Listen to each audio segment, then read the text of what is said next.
بسم اللہ الرحمن الرحیم۔ ہم نبی کریم صلی اللہ علیہ وسلم کی ایک بیٹی حضرت کلثوم رضی اللہ تعالیٰ عنہ کے جنازے میں حاضر تھے۔ حضرت عثمان غنی رضی اللہ تعالیٰ عنہ کی بیوی تھیں جن کا 5 ہجری میں انتقال ہوا۔ حضور اکرم صلی اللہ علیہ وسلم قبر پر بیٹھے ہوئے تھے۔ انہوں نے کہا کہ میں نے دیکھا کہ آپ صلی اللہ علیہ وسلم کی آنکھیں آنسوؤں سے بھر آئی تھیں۔ آپ صلی اللہ علیہ وسلم نے پوچھا، کیا تم میں سے کوئی ایسا شخص بھی ہے کہ جو آج کی رات عورت کے پاس نہ گیا ہو؟ اس پر ابو طلحہ رضی اللہ تعالیٰ عنہ نے کہا کہ میں ہوں۔ رسول کریم صلی اللہ علیہ وسلم نے فرمایا کہ پھر قبر میں تم اترو، چنانچہ وہ ان کی قبر میں اترے۔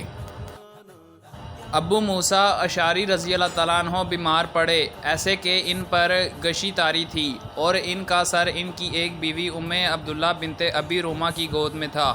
وہ ایک زور کی چینخ مار کر رونے لگیں۔ ابو موسیٰ رضی اللہ تعالیٰ عنہ اس وقت کچھ بول نہ سکے، لیکن جب ان کو ہوش ہوا تو انہوں نے فرمایا کہ میں بھی اس کام سے بیزار ہوں جس سے رسول اللہ صلی اللہ علیہ وسلم نے بیزاری کا اظہار فرمایا۔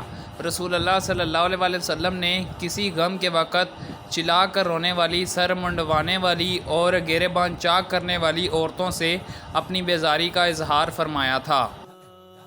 عمر رضی اللہ تعالیٰ عنہ نے بھی ایسا ہی فرمایا تھا۔ پھر آپ بیان کرنے لگے کہ میں عمر رضی اللہ تعالیٰ عنہ کے ساتھ مکہ سے چلا۔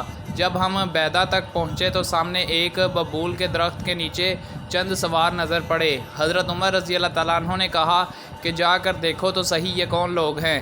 ان کا بیان ہے کہ میں نے دیکھا تو صہیب رضی اللہ تعالیٰ عنہ تھے۔ پھر جب اس کی اطلاع دی تو آپ نے فرمایا کہ انہیں بلا لاؤ۔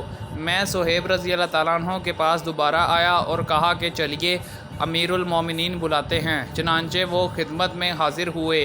خیر یہ قصہ تو ہو چکا۔ پھر جب حضرت عمر رضی اللہ تعالیٰ عنہ زخمی کیے گئے تو صہیب رضی اللہ تعالیٰ عنہ روتے ہوئے اندر داخل ہوئے۔ وہ کہہ رہے تھے، ہائے میرے بھائی، ہائے میرے صاحب۔ اس پر عمر رضی اللہ تعالیٰ عنہ نے فرمایا کہ صہیب رضی اللہ تعالیٰ عنہ، تم مجھ پر روتے ہو؟ تم نہیں جانتے کہ رسول اللہ صلی اللہ علیہ وسلم نے فرمایا تھا کہ میت پر اس کے گھر والوں کے رونے سے عذاب ہوتا ہے۔ عثمان رضی اللہ تعالیٰ عنہ کی ایک صاحبزادی ابان کا مکہ میں انتقال ہو گیا تھا۔ ہم بھی ان کے جنازے میں حاضر ہوئے۔ عبداللہ بن عمر رضی اللہ تعالیٰ عنہ اور عبداللہ بن عباس رضی اللہ تعالیٰ عنہ بھی تشریف لائے۔ میں ان دونوں حضرات کے درمیان میں بیٹھا ہوا تھا، یا یہ کہا کہ میں ایک بزرگ کے قریب بیٹھ گیا اور دوسرے بزرگ بعد میں آئے اور میرے بازو میں بیٹھ گئے۔ عبداللہ بن عمر رضی اللہ تعالیٰ عنہ نے عمر بن عثمان سے کہا، جوام ابان کے بھائی تھے، رونے سے کیوں نہیں روکتے؟ نبی کریم صلی اللہ علیہ وسلم نے تو فرمایا ہے کہ میت پر گھر والوں کے رونے سے عذاب ہوتا ہے۔ ہم رسول اللہ صلی اللہ علیہ وسلم کے ساتھ ابو سیف لوہار کے یہاں گئے۔ یہ ابراہیم رسول اللہ صلی اللہ علیہ وسلم کے صاحبزادے رضی اللہ تعالیٰ عنہ کو دودھ پلانے والی انا کے خاوند تھے۔ آپ صلی اللہ علیہ وسلم نے ابراہیم رضی اللہ تعالیٰ عنہ کو گود میں لیا اور پیار کیا اور سونگا۔ پھر اس کے بعد ہم ان کے یہاں پھر گئے، دیکھا کہ اس وقت ابراہیم رضی اللہ تعالیٰ عنہ دم توڑ رہے ہیں۔ رسول اللہ صلی اللہ علیہ وسلم کی آنکھیں آنسوؤں سے بھر آئیں تو عبد الرحمن بن عوف رضی اللہ تعالیٰ عنہ بول پڑے کہ یا رسول اللہ صلی اللہ علیہ وسلم، اور آپ بھی لوگوں کی طرح بے صبری کرنے لگے۔ حضور اکرم صلی اللہ علیہ وسلم نے فرمایا، ابن عوف، یہ بے صبری نہیں، یہ تو رحمت ہے۔ پھر آپ صلی اللہ علیہ وسلم دوبارہ روئے اور فرمایا، آنکھوں سے آنسو جاری ہیں اور دل غم سے نڈھال ہے، پر زبان سے ہم کہیں گے وہی جو ہمارے پروردگار کو پسند ہے، اور اے ابراہیم، ہم تمہاری جدائی سے غمگین ہیں۔ اسی حدیث کو موسیٰ بن اسماعیل نے سلیمان بن مغیرہ سے، ان سے ثابت نے اور ان سے انس رضی اللہ تعالیٰ عنہ نے نبی کریم صلی اللہ علیہ وسلم سے روایت کیا ہے۔ جب زید بن حارثہ، جعفر بن ابی طالب اور عبداللہ بن رواحہ رضی اللہ تعالیٰ عنہ کی شہادت کی خبر آئی تو حضور اکرم صلی اللہ علیہ وسلم اس طرح بیٹھے کہ غم کے آثار آپ صلی اللہ علیہ وسلم کے چہرے پر نمایاں تھے۔ میں دروازے کے ایک سوراخ سے آپ صلی اللہ علیہ وسلم کو دیکھ رہی تھی۔ اتنے میں ایک صاحب آئے اور کہا کہ یا رسول اللہ صلی اللہ علیہ وسلم، جعفر کے گھر کی عورتیں نوحہ اور ماتم کر رہی ہیں۔